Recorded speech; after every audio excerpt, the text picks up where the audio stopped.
if you're not doing what you want to do or what you think you should be doing, drop the presumption that you know who you are and start to negotiate with yourself like you're a stranger who needs to be enticed forward. Because you don't know who you are, especially if you're not able to regulate your behavior, because that's evidence that you don't know who you are. Something is driving the ship. It's not you, or it's not the you think you are. And that's often extremely humiliating to people, because you may have to pick a goal that's so low, so lowly, right, that you embarrass yourself half to death by recognizing the necessity of you having to practice that. But the upside of that is that improvement, incremental improvement, scales exponentially. So even if you have to start somewhere really trivially, man, once you start, you can really scale up quickly. And so, and with an exponential increase, which I think improvement is, the trajectory of improvement is characterized by a power law function. It doesn't really matter where you start if you're doubling.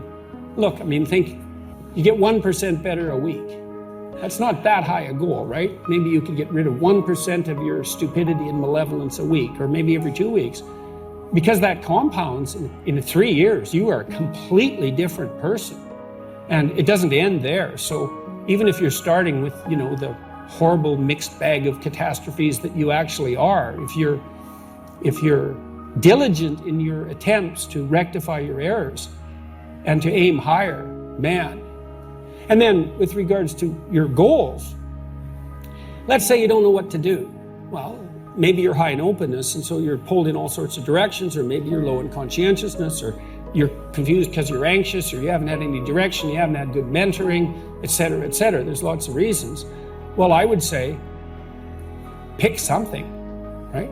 Pick something, a nameable goal, and then try to implement it. And what'll happen is, you'll learn a lot by trying to implement it, and one of the things you might learn is what a slightly better goal might be. Because if you try something diligently and you succeed or you fail, you're going to learn from the effort expended in the detailed implementation of the goal is going to inform you. It'll also transform you physiologically. It does that at a very basic level, neurophysiological level. You will be slightly different as a consequence of the attempt. And what that'll mean is that the next goal you pick will be a little more suited to you. And so it's this kind of pathway, right? It's like maybe the goal you should be attaining is here, but you don't know that because you're clueless. And so you aim there. Well, it's better than there. And it's not nothing. It's not cessation of movement. And, if you're supposed to go there and you go here, but you walk diligently towards it, you're a little closer once you get to here than you were here. And it's this oscillating self-corrective process that leads you to the final star. And you have to be willing to engage in erroneous experimentation to manage that. But it is a self-correcting process. And so one of the things I always talk to my clients about is, well, let's try something, and we'll reserve to ourselves the right to alter our trajectory. And then I would use as a corrective there, because you might say, well, how do you know when you're not just giving up, right? Instead of thinking maybe you need a different goal. And I would say, well, you can, if you're really concerned about your proclivity for self-deception, you can enter into a contract with yourself that you won't replace any goal you've set with a goal that's easier. And so you can switch your goal, but it has to be a little harder so that you check yourself against that tendency to withdraw and avoid and be self-deceptive. And that works like a charm. And if you do that with some degree of diligence, your goals will get better and more attainable, and you'll get happier too, because you don't experience happiness except in relationship to a goal.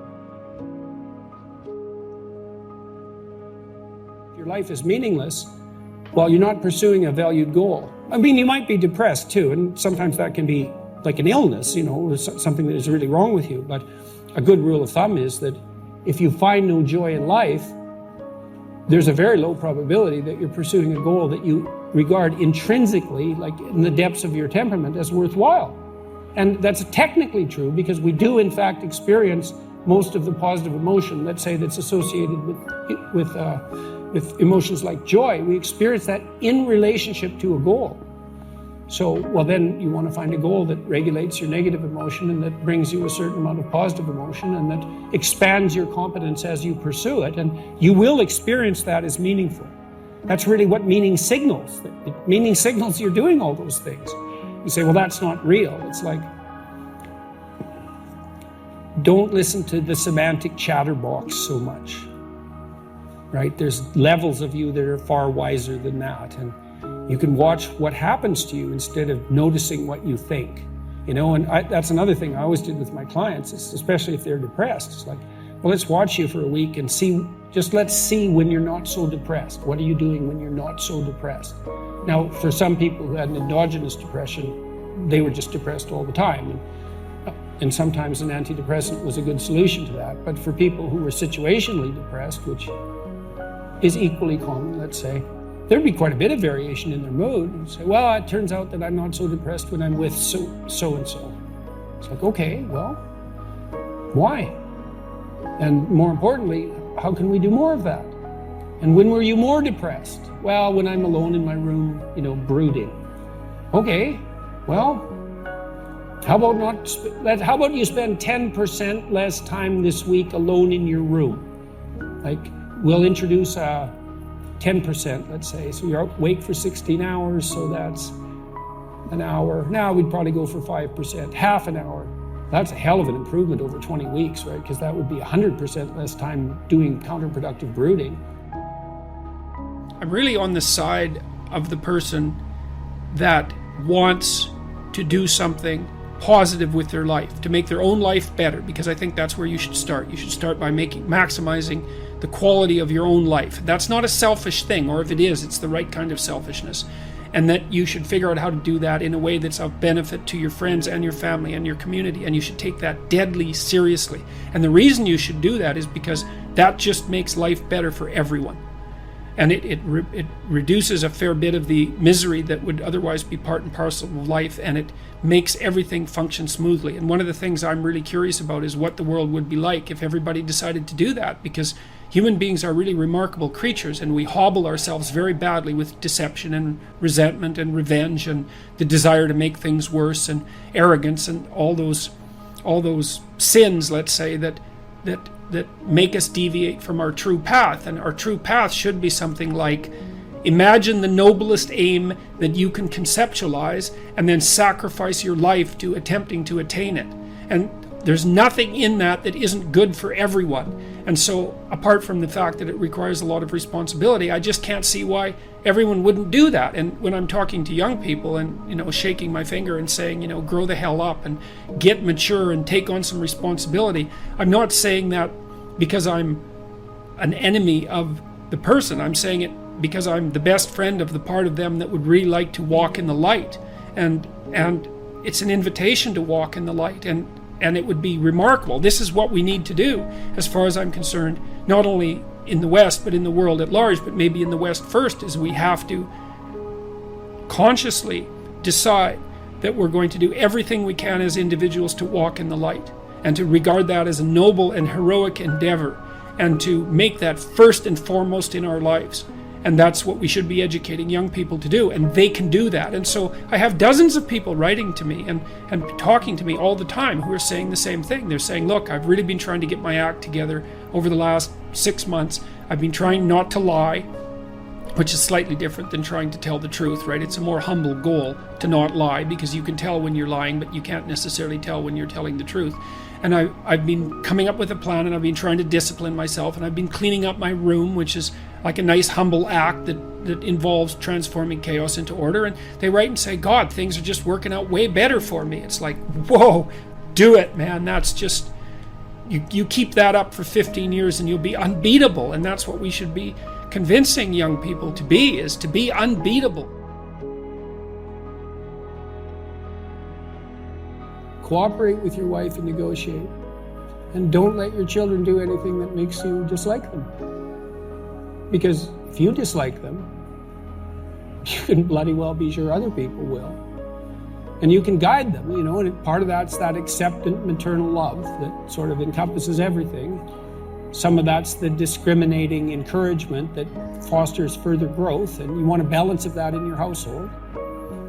And then you can have love and joy and play, and that's little walled garden. That's paradise where people play forever, happily. So, aim up, tell the truth, negotiate with your wife, shed your resentment, and love and encourage your children.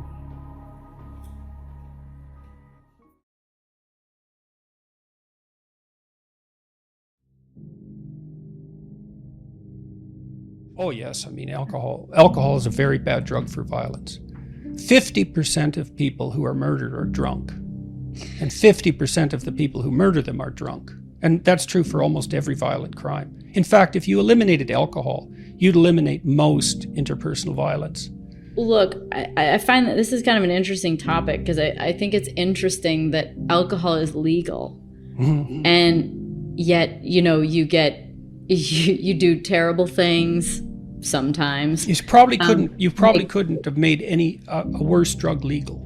Right. From an epidemiological perspective. On the other hand, you have marijuana or psilocybin or LSD even, or some of these other drugs, and they make you thirsty, make you laugh, and you wake up feeling fine. I find it really fascinating that alcohol is the illegal one. How did that ever happen or is the legal one? Why does our system I think it probably happened because it was so easy to make and it was just everywhere. Right? Because all you really have to do is put barley in water and you get beer, right? So it was really easy to make, and at least in many societies, it's been around for a very long time. And so it became legal just because, back in the Middle Ages, people drank alcohol, not water, because all the water was polluted.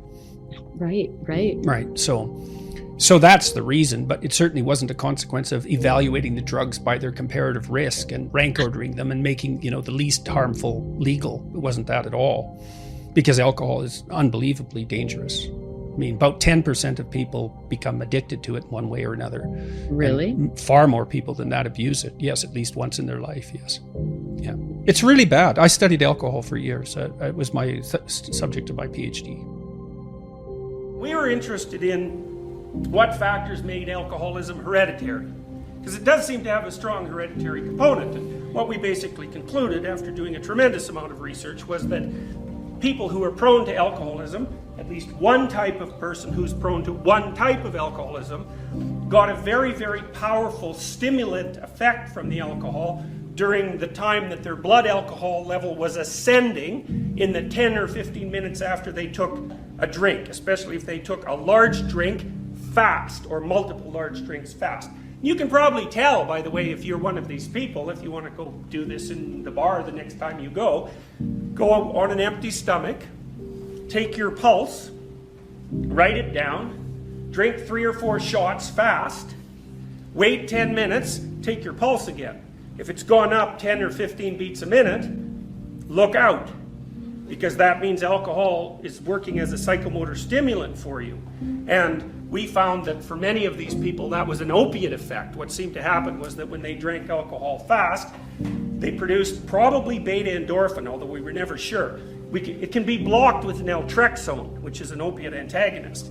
Anyways, the other characteristic of that pattern of alcohol consumption is that the real kick only occurs when you're on the ascending limb of the blood alcohol curve. So, first of all, your blood alcohol goes up, and then it goes down. And generally, when it goes down, it's not pleasant. That's when you start to feel hungover. And a hangover is actually alcohol withdrawal, by the way. So it's like heroin withdrawal, except it's alcohol withdrawal. And it's generally not pleasant for people, so they usually sleep through it, or it puts them to sleep. But if you're one of these people who get a real kick on the ascending limb of the blood alcohol curve, then you can just keep pounding back the alcohol, and it'll keep hitting you and keep you in that position where you're on the ascending part of the blood alcohol curve. And you can probably tell if you're one of these people if you can't stop once you get started. So if it's like you have 4 drinks quick, and it's like, man, you're gone until the alcohol runs out, or till it's 4 a.m, or till you've spent all your money, or you've been at the last bar in town, or that you're sitting on your friend's bed after everybody's gone home from the party and you're still drinking, you might suspect that you're one of those people. And if you are one of those people, well then you should watch the hell out, because alcohol is a vicious drug, and it gets people in its grasp hard, and it's hard for them to escape once they do. They don't have a value hierarchy. So Pleasure Island, it's a good example. Those kids that were brought there were lost. So they didn't have anywhere to go. They didn't have an identity. So they default to local pleasure. And that's better than none. Although the problem with local pleasure, well, as the narrative made clear, is that you better look out if you're impulsive, because it's going to kick back on you hard. And the reason is, you're only considering the immediate time frame.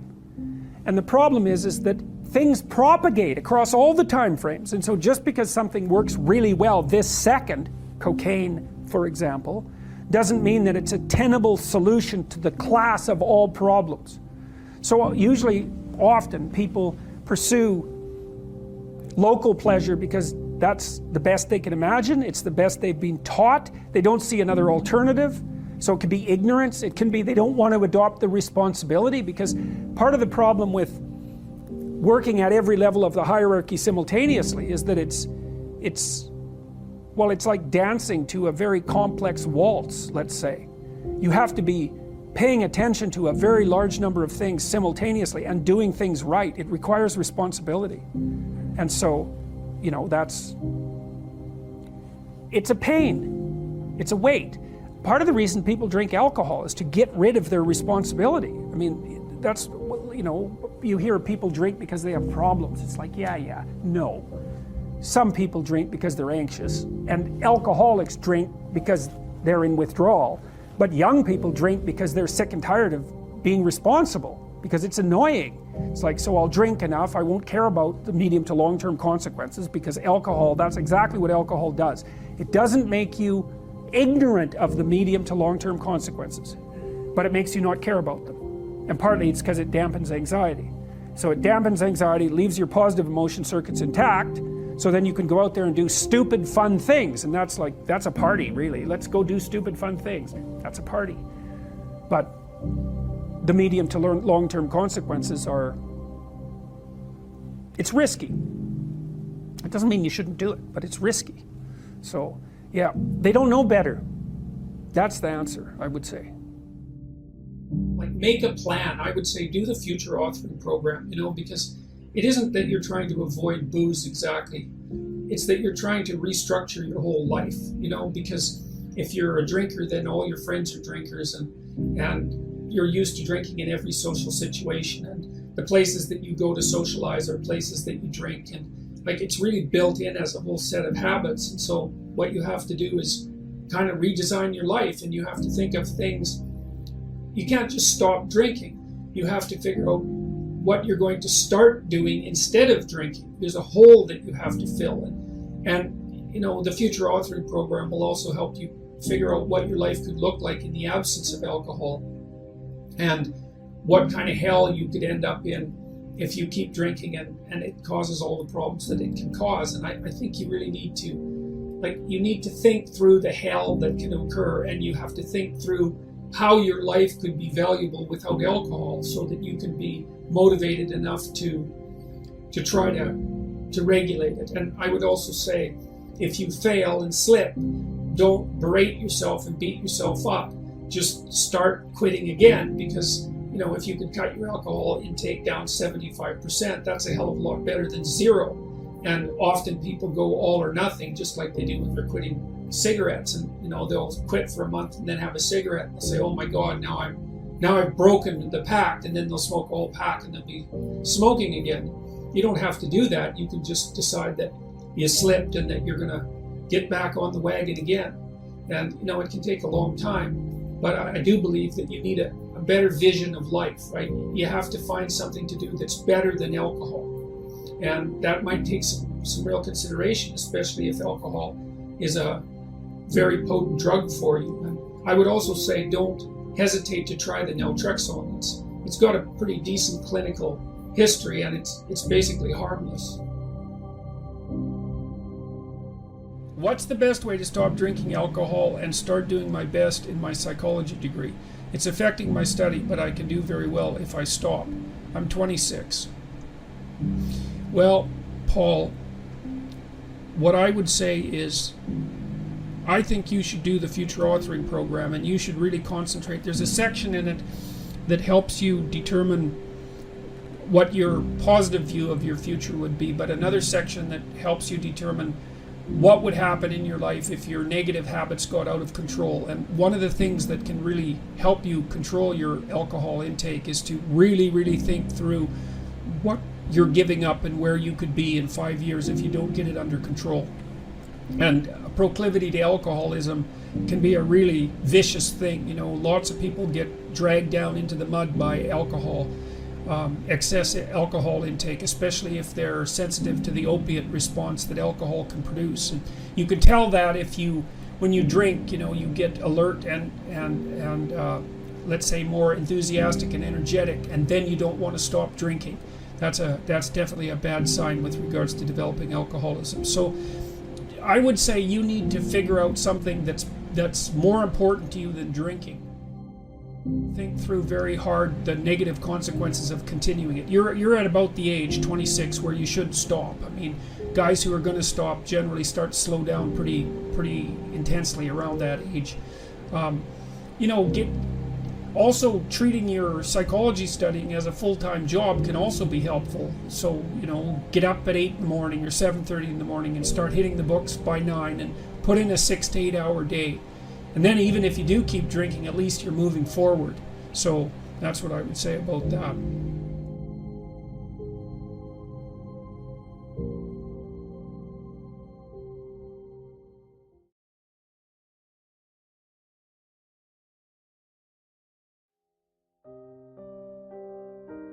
So I think it's reasonable to assume that there's a novelty edge in pornography, like there is in so many quasi-addictive phenomenon. And so it has to become, because novelty is a sexual kick, it has to stay novel, and that means that over time it's going to become more extreme. So that's not good. Well, so how do you resensitize yourself in some sense? Well, you stop. You stop. And then hopefully you recover. And then you deprive yourself of that outlet, let's say. And you might say, well, you know, is that absolutely necessary? And maybe there's nothing wrong with pornography. It's like, well, I don't know, man. Like, have you ever really met a guy who is proud of that? Like, you know what I mean? That makes him feel like, I'm the guy, man. You know, I'm watching pornography and getting off. It's like, what a man. I don't believe anyone feels that. And to me, maybe I'm wrong. And to me, that's an indication that, yeah, we know. No, it's pretty cheap. It's cheap. It's easy. And, you know, I say that knowing that I believe the research evidence shows that if you introduce pornography into a community, that rates of sexual crime committed by men upon women actually decline. So there is perhaps some utility in the outlet. But, you know, that's a unidimensional analysis and doesn't take into account all the other effects of pornography. So, including the ones you described. And I think that those are real. It makes sense that they're real, you know, because it's super satiation. And it's a non-trivial technological problem. You know, it's now possible for young men to look at more beautiful nude women in one day than any man has ever seen, you know, prior to 10 years ago, 20 years ago, than any man in history had ever seen. That's not nothing. That's something. And to think that doesn't do anything to you, it's like, no, that likely does something to you. So don't substitute the false for the real. And don't underestimate the utility of deprivation. You know, what do we need to drive us forward to have the adventure of our life? You know, well, some deprivation, that's for sure. That heightens desire and drive, and maybe you need that. You're afraid to approach a woman. Well, you remove part of your drive with pornography, and so now you don't have that sexual urge to overcome that anxiety, and so you stay timid for your entire life. You know, maybe not, but maybe. effect of free and widely available pornography is having on young people, especially men in our society at this time? Well, I think it's like Treasure Island in Pinocchio. It's all pleasure with no responsibility. That's deadening. It's parasitical in a sense. And I don't mean that, I'm not making a value judgment. I mean, it's no wonder the young guys are caught up in this, because it's an unbelievably powerful technology. It drove the development of the internet, let's not forget, right? So it taps into one viciously primordial motivation. And so these guys are being blasted by what biologists call super stimuli all the time. So imagine that there's a biological stimulus that has an effect on you, and then you can magnify it. And the typical porn actress, not the amateurs, but the professionals, have their sexually provocative physical elements exaggerated. And so men are very visual in terms of their sexual processing. And so, you know, the guys are pulled into it, and they're pulled into it also by curiosity. But I think that ethically it's not good. It's not good. It's an easy out. That's the other thing, you know, is what you should be doing is going out and finding someone to have a relationship with. And if you can gratify yourself with no transformation, but let's say you can't find someone, well, then you might say that's an indication you should change. It is, in fact, an indication that you should change, because what better indication are you going to get than that no one wants to be intimate with you? It's the ultimate rejection, and that's partly why men are terrified of it, and I understand that. And I also understand the MGTOW guys, you know, who are just recommending that men don't enter into long-term permanent relationships with women. I understand where they're coming from, although I called them pathetic weasels a while back. I shouldn't have done that.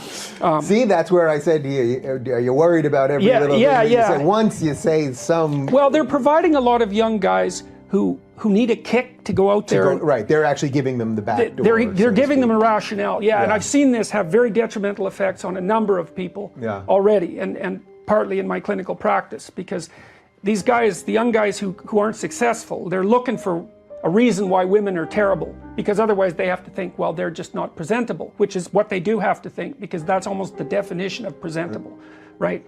So, and then the MGTOW guys give them a rationale. You know, we are in a gynocentric world, and females have got control, and they'll like wipe you out if they have the opportunity. It's like, well, some females will do that to some guys some of the time.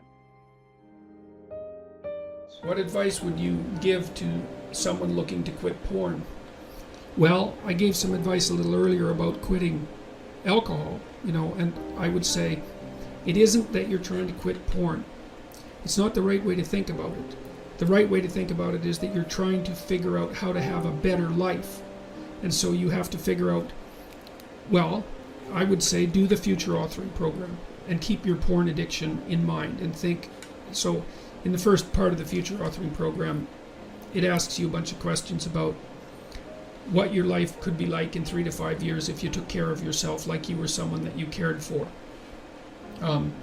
And then it asks you questions about your friends and your family and your career and your time outside of work and your health and, you know, the important dimensions of life. And it asks you to spend 20 minutes writing about how good your life could be in 3 to 5 years if you got your act together and did what was good for you. And then it asks you to write about the hell you could be in if you didn't. And so I would say you really need to do that, because porn isn't the issue. The issue is that you're not living your life the way you want to. And so you need a vision of life that's more compelling than the porn, and you need a counter vision too that frightens you, you know, because otherwise porn is obviously extraordinarily gratifying in the short term, but you seem to be suffering from the medium to long-term consequences of its use. And so you need a story that you can tell yourself that's really deeply thought through about why this is not appropriate for you, how it's hurting you, and how it's minimizing you and perhaps making you embarrassed and ashamed and more socially isolated and all of that. So I would say think about it as cleaning up your psyche and your behavior rather than merely stopping porn. You also might want to write down, and you could do this in negative vision part of the future authoring program. You got to write down everything bad that you think porn is doing to you, because obviously you have some suspicions that this is not good for you, right? That it's actually harming you in some important way.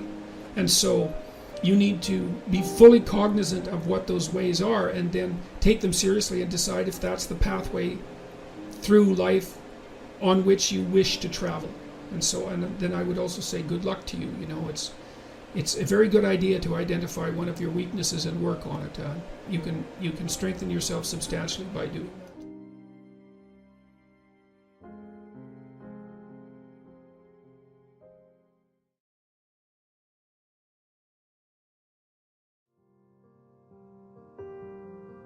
What do you think schools should be doing to be able to help young men do better at this instead of falling behind at the race that they've been falling behind at today?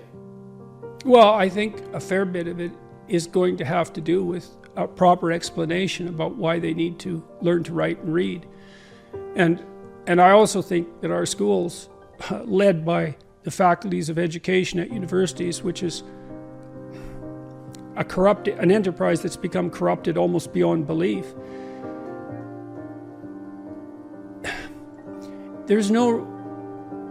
We should make much more of an effort to ensure that kids are unbelievably proficient readers. And a lot of that is going to involve early automatization of letter and phoneme and syllable and word recognition. So, because what happens is, when you teach a child to read, first of all, you teach them the alphabet and the sounds. And we have an alphabetic language, thank God, because it makes things much simpler.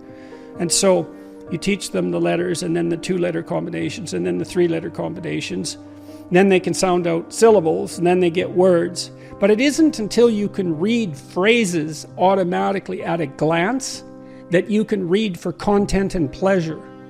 And so a lot of kids get stuck, especially if they don't come from particularly literate homes where all of this is sort of taught, maybe starting at, 12 months when they're first dragging a book around and becoming familiar with the book as an object, right, before they even learn to read. You got to get kids through that automatization phase, and that requires intense mass practice. And that's not that intrinsically interesting, right? But if you can get them to the point where they can read for content, well, then it starts to become interesting, just as interesting, let's say, as going to a movie or perhaps playing a video game.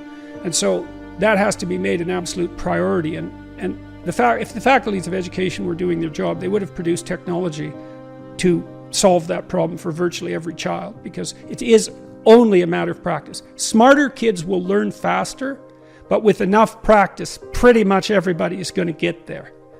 So, and then there's the marketing issue. It's like, well, why should you read? Well, do you want to be stupid? Do you want to be stupid? What happens when you're stupid? You walk into walls because you don't see them.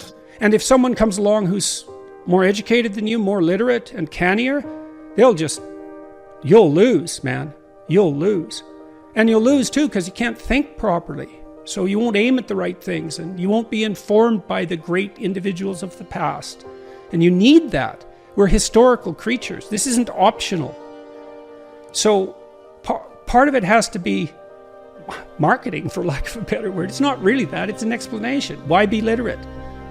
Because it helps you become who you could be. It helps you move out into the world and have your great adventure. And to bring people along. God only knows what you can do if you've got your words lined up properly. And young men would listen to that if someone who knew what they were talking about was telling them that.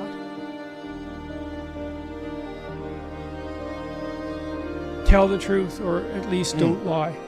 Because you can't tell the truth, right? Because who are you to tell the truth? That's a mighty tall order, man. But you can stop saying things that you know are lies. And that will change your life if you do that. And it's crucial. Why would it change their life? Well, how can you adapt to reality when you falsify it? And you think, well, I'm just lying to other people. No, you're not. You can't just lie to other people, because what you say becomes you, especially if you practice it. Because we build ourselves out of words. And that can be lies in action too. It's like, don't say things you know to be false. That's a good start, man. And it allies yourself with the truth. And How can that be a bad idea? Imagine that what is true reflects reality, which is sort of the definition of true. How can failing to align yourself with reality work? How is that possibly going to work? Well, you say, well, I can, if I lie, I get away with something. It's like, no, you don't. I tell you, I swear this is true.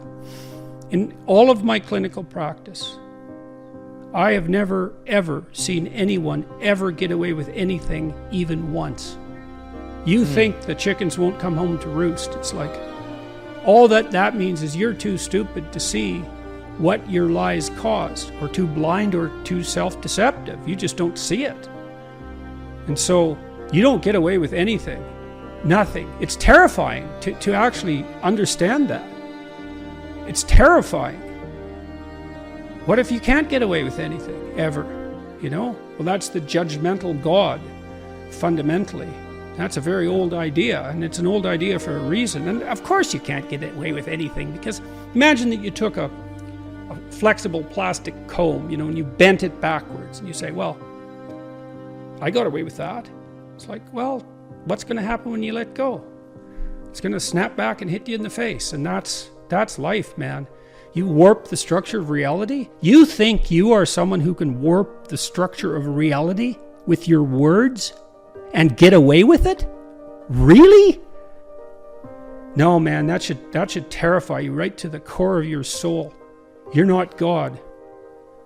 You can't do that. Dr. Peterson, you said that you've never seen someone get away with lying. Anything. What do you mean by that? Because I can imagine if somebody listening to this right now who said, well, I haven't told the truth and I got away with plenty of things in my past. What do you mean by that? Yeah, everything is right in your life. Everything is just the way you want it to be. That's how it is it? Yeah, sure. And good. If find someone like that, great. I've never seen anyone like that. And psychopaths, they have no conscience. They lie all the time. Well, how do they get away with it? They don't. They have to move.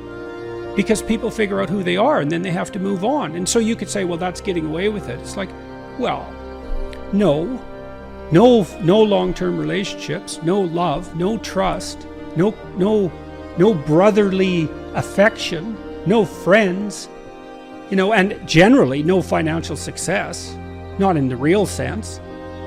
How is that getting away with it? And then you might say, well, I've got away with it so far. It's like, maybe you have.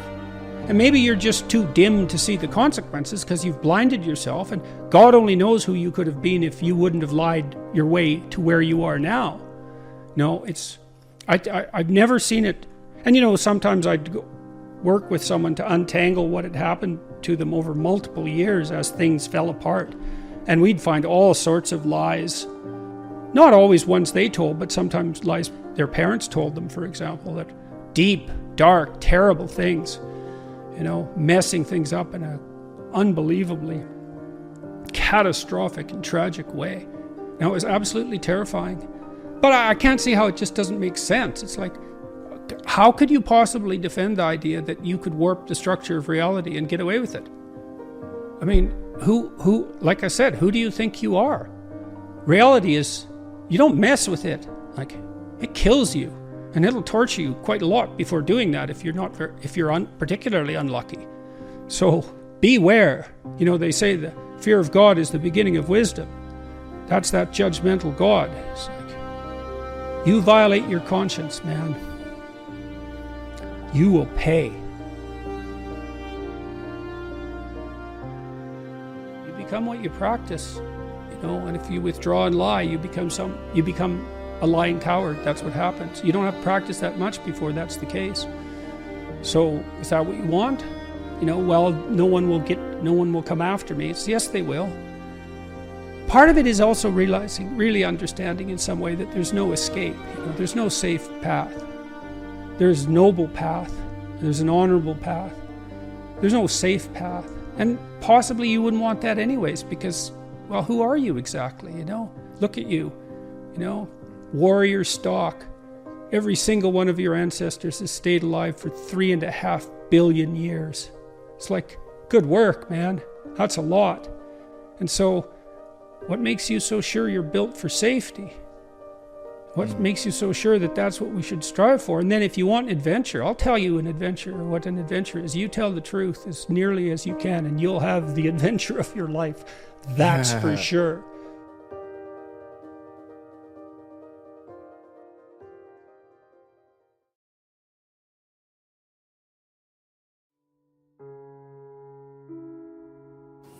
The basic cybernetic frame was something like starting point, goal, self-correcting process. That's it. But I realized maybe, that the semantic description of that structure was a story. Because a story, when you tell a story, you have to say, well, I was here, and then you have to say I was going somewhere. A little kid might tell you about their first day going to kindergarten. It's not much of a story, although it's a pretty big deal for the little kid, you know. Well, I was at home with Mom, and then I took her hand, and we walked to the kindergarten, and I was afraid, but I was excited, and, I got there, and I had a pretty good day. And you give him a pat on the head, and you think, that's a pretty good story for a little kid. He might tell a slightly different story. I might say I was walking to kindergarten, and I was kind of scared, but I was excited. I had my mom's hand, and then all of a sudden this big dog jumped at me at the fence and really scared me, And a little kid will get emotional if he recounts something like that. And then he'll say, well, he might say one of two things. He might say, I got so afraid I had to take Mom's hand, and she was upset too, and she was crying, and we had to go home.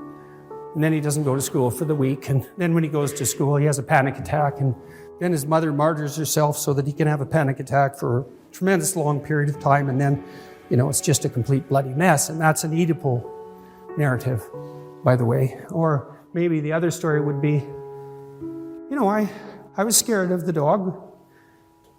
Dog's a pretty big thing for a kid, and it is a wolf after all, so, that's not nothing. But I took my mom's hand, and she gave me a pat, and she said, you think you can do this? And I think you can. And so I got myself together and went to kindergarten. That's a better story, that one. That's a better story. It's a more interesting story. And it's interesting because it's a meta story. The story of just getting from point A to B, that's a good story. You want to hear about that. You want people to tell you how they get from point A to point B all the time. Because then, well, you know where point A is, and that's useful, and you know where a good point B might be. And believe me, man, you want to know that more than anything else. Why did the chicken cross the road? Because it thought the other side of the road was better. Unless it's a daft chicken, and that's a possibility, because it's chicken after all, or they're smarter than you think they are, but why do you go somewhere that you're not? Because it's better than where you are. Unless you're aiming down, and then maybe you want to go somewhere worse, and you want to take people with you. But other than that, generally speaking, you're aiming up. Well, it might be a micro up, but it's not usually. That's the thing. So here's a way of understanding the narrative schema that we lay on the world. So the first is there's a point A and a point B, and the narrative is a description of the starting point and the end point and the process to get there. And then a better narrative is, meta-narrative is a description of the process that occurs when that structure decomposes because it's no longer valid, a failure, a descent into something like chaos as a consequence, and then the reconstitution of a new narrative. And that's paradise, the fall, paradise. That's a very basic narrative. And that's the thing to imitate. Not just the narrative, the process by which narratives are generated and repaired. Okay, so now let's see if we can make that concrete, a little more concrete. Imagine you're writing a paper. Well, let's take that apart. Let's be precise about this as much as we can. Let's say you're typing first. Okay, so what does it mean that you're typing? Well, you're thinking, hypothetically, although I've read essays that would indicate otherwise, but hypothetically. So what are you doing? Well, you're moving your fingers, right? So this writing is dependent on embodiment. And it was really hard to generate these fingers, right? So there's that whole evolutionary process we were talking about lurking at the bottom of this. And you've practiced typing. We'll say you're an expert typist, and that means you've built little automated machines in the back, generally, of your left hemisphere that took a lot of mass practice so that you could create these automatized motor output structures that you could disinhibit while you're thinking, because that's what you're doing. You're not exactly activating these motor movements. You're preparing them for release and then disinhibiting it, and then they run ballistically, which means they run deterministically at that level. And so at the micro level, what you're doing isn't thinking. At the micro level, what you're doing are disinhibiting motor output systems. Okay, but then on top of that, you say, well, there's an overlay of abstract cognition. You're typing, well, what are you typing? Letter? Yes. A word? Yes. And you type the letter in relationship to the word. You're typing a phrase, right? You're thinking about a phrase, but not just a phrase, a sentence, but not just a sentence, a paragraph, the sequencing of the sentence within that paragraph, the paragraphs within the context of an essay. And maybe if you're writing a book, then the essay in relationship to the book. You're doing that, all of that at once. And so that's a series of nested narratives. So a cybernetic motor schema at the bottom, and then narratives. Because I could say, well, why are you typing the letter? To type the word. Why are you typing the word? To type the phrase, to type the sentence, to type the paragraph, to complete the sequencing of paragraphs, to write the chapter, to write the book. Why are you writing the book? Well, let's say you're a scientific researcher. You're writing a book about animal cognition. Why are you doing that? Well, maybe you're a professor, researcher, scientist, teacher. Well, why are you doing that? Well, maybe you're a good citizen, maybe you want to mentor people. Maybe you want to make the world a better place. Well, why are you doing that? Because you're imitating a divine ideal. Well, what do I mean by divine? Well, I mean supraordinate or deep. You can look at it either way. Well, why divine? Because that's how you experience it. It's not a proposition. You might say, well, what does that have to do with divine? The divine? Well, have it your way. Use whatever word you want. Deep, profound, superordinate. It doesn't matter. It's all in the same semantic space. Then you think, well, what does that mean practically? Well, that's a good question. You might also ask yourself, what does the dissolution of that mean, and what does antipathy towards that mean? Those are all useful questions. I came across many of these ideas because I was trying to understand the action of individual concentration camp guards in Auschwitz. And I was trying to understand what I would have to be like to do that. And that isn't something people usually do, because they assume if they were in Nazi Germany, they'd be like, Schindler. It's like, no, Schindler was like Schindler. There's like one of him. That isn't what you would have been like. In all likelihood, you would have been willfully blind or participating. And you think, not me. And all that means is if you think that, then definitely you. So, Dr. Dawkins sent me a paper last week in preparation for a discussion that we're going to have tomorrow. And it was a very interesting paper, and I think I read it about 25 years ago, and he said any functioning animal has to be a microcosm, a model of the environment within which it finds itself. Well, that's true of us. And so when you look at the night sky and that sense of awe grips you and calls something out of you, right, to respond to your encounter with the infinite, even your encounter with mortality, your encounter with finitude and limitation, all of that in relationship to the infinite. That sense of awe is also the calling forth of something out of you that can respond to the challenge of that infinite. Well, that's the microcosm within. It's a reflection of the structure of the cosmos itself.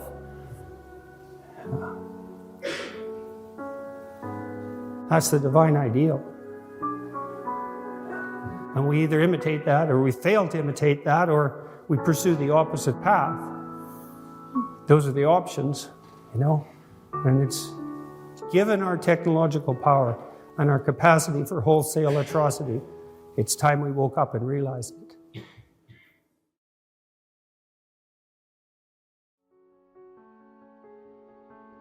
rule 3 in Beyond Order, do not hide things in the fog.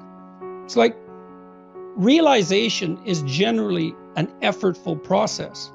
Like you're alerted to your own wrongdoing by glimmerings of conscience, let's say, feelings of shame and doubt. But you have to unpack those to find out exactly what you're doing wrong. And that's really hard. It's effortful. And so you can just not do it. And the way you don't do it is you take refuge in your blind conformity. And that's part of that pluralistic ignorance. And I suppose that's one of the flaws of the argument that you laid out. It's like, yeah, people were pluralistically ignorant, but how much of that was turning a blind eye? And you can maintain a very high level of plausible ignorance by turning a blind eye. And you know, in the ancient Egyptian story that I'm so enamored with, the story of Osiris and his degeneration. So he's the god of the state. Osiris degenerates because he turns a blind eye to the machinations of his evil brother. He could know, but he decides not to. And that's a moral sin in my estimation. And so out of the story that you told with regards to pluralistic ignorance, I would add a psychological component is, yeah, well, how much could have people known if they would have allowed themselves to investigate instead of refusing it? So, you know, with Freud, you have the idea of repression. You know something uncomfortable and you suppress it, and it's there and you can rediscover it. But it's not exactly right, because what happens is that you have a hint that something's rotten in the state of Denmark, and that elicits an exploratory tendency and an avoidance tendency as well. And you can just leave it unpacked. And then the rot that you're detecting subliminally, let's say, accumulates around you. And if it accumulates enough, it turns into the dragon of chaos. It's like, and then you get the situation that you described. By the time that you can no longer turn a blind eye, the thing that you avoided is so monstrous that you cannot prevail against it. So I would still say, even if that entire explanatory story is correct, it misses the moral culpability element, which is, yeah, okay, just how much could have you known? You know, and I have some sympathy for this. Believe me, I understand why people are blind to the horrors of malevolence, let's say, because malevolence, when confronted, is traumatizing. And you see that in the post-traumatic stress disorder literature. It's contact with malevolence that traumatizes people. You know, the contact with someone who really, really wants to hurt them. And they're shocked by that can even exist. It's terrible, especially when you start looking into it. It undoes you, it unglues you, especially if you are a naive believer in the, you know, untrammeled goodness of human beings or even of existence. In any case, you know, you turn a blind eye, and ancient stories warn about this all the time. You turn a blind eye and then things go rotten under your sovereignty. And by the time you're awake, it's too late. And that isn't, you've abdicated your responsibility. And that happens bit by bit, right? That's the other thing about it that's so pernicious. It's like people ask me, for example, why I chose this bill in Canada to die as a hill to die on, let's say. And it's like, yeah. Well, you're going to say no. If you ever say no, you're going to say no to something trivial, because things that go astray bit by bit. And so there's virtually never a sliding point where everyone says, oh, no. It's like, well, this much more. Well, I'm uneasy, but I accept. Well, then it's a little worse and you're a little lesser. And then it's this much more, you know? And the probability that will happen is there all the time. And it's as moral citizens that who have a moral obligation to see what's in front of us, that we hold that at bay always. It's with our eyes open. That's why Horus in the Egyptian story is the eye. He's not thinking. It's not thought. It's attention. See. It's the willingness to turn your eyes to the phenomena and see what's there. And the Egyptians regarded that as part of what was redemptive. It's brilliant. It's absolutely brilliant. You know, conscious attention as the source of eternal redemption. Right. And I spent a lot of time talking about this in Maps of Meaning. Is so your interest manifests itself in ways you can't control, right? The the instinct of meaning manifests itself, and then you follow it. That's the spirit Mercurius, right? He's the winged messenger of the gods. And so something brightens up for you, and you follow that. And you find your destiny that way. Jung's notion was that was the manner in which your potential future self manifested itself in the present and pulled you along. And so an example of that would be, maybe you're a child and you find someone you admire, and so they sort of glow, and then you mimic them. And it's because the mechanisms in your mind that are propelling you towards maturation find someone who's like you, so they're in the zone of proximal development, but somewhat more advanced. You latch onto them as an idol, let's say, and you mimic them, and that catalyzes your development. So that's the manifestation of interest. Now imagine that you pathologize that by through deceit and self-deception and refusal to attend to what's right in front of you. Well, you make yourself weak because you don't develop well, but you also pathologize that mechanism. The question is, what do you doom yourself to if you remain banal? And I think you doom yourself to an unconscious fascination with unearned power. So in some sense, she had the causal story backwards. Yeah, that's an interesting point. Yeah. So we're not designed to be banal, right? Like we don't respect ourselves then. We're designed to, so to speak, like many of us are designed to bear a heavy burden, right? To be of service to our fellow man. We find meaning in that, deep meaning. And if we're not doing that, then our lives are not deep and meaningful, and then the suffering can easily make us corrupt. Maybe it's too easy in a large society like ours to hide in the nooks and crannies and be banal without having to be on the front lines and pay the price. It's very dissatisfying to young people when that's the case. You know, their heart burns, but they have nowhere to go, and they can't tolerate that. Like Piaget, for example, pointed out that, although you never hear this when you study developmental psychology, you have to read Piaget.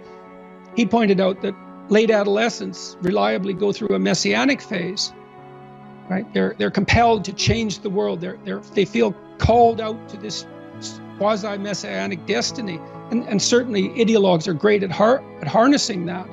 But that needs to be placed within what I would say is a proper traditional/religious context. And this is one of the great advantages I truly believe that Christianity has, perhaps not over other faiths. I'm not making that case, but certainly in contrast to ideologies. It's like, well, you harness that messianic spirit to organize and purify, so to speak, your own soul. You don't go over after an external enemy. And there's a heroic battle in that. That's the battle between the adversary and the hero. And that's within, not external. It's within. It's safer that way, much safer.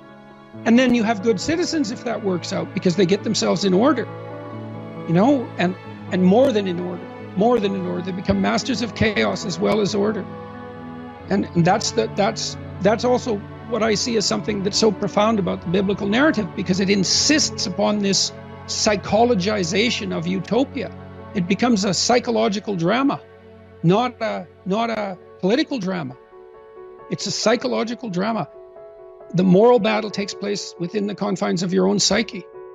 And I think people know that because they see that they're tortured by their own consciences.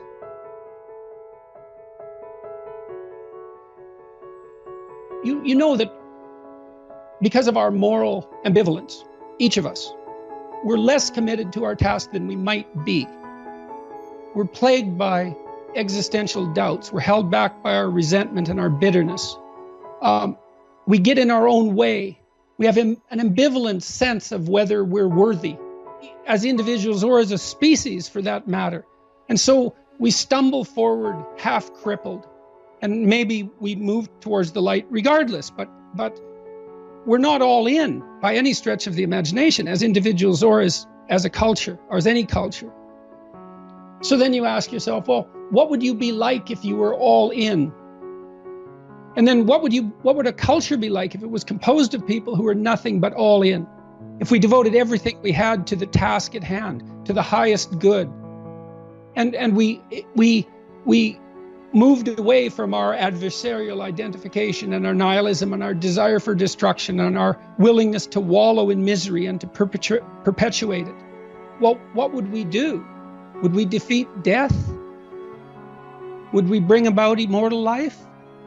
Would we resurrect the dead? Who knows what we could do? I don't see that human possibility is bounded in any realistic sense. What we've already accomplished is absolutely beyond comprehension. And there are many things that we don't understand at all. And many of those things are going to be revolutionary. They're going to change the way we look at everything.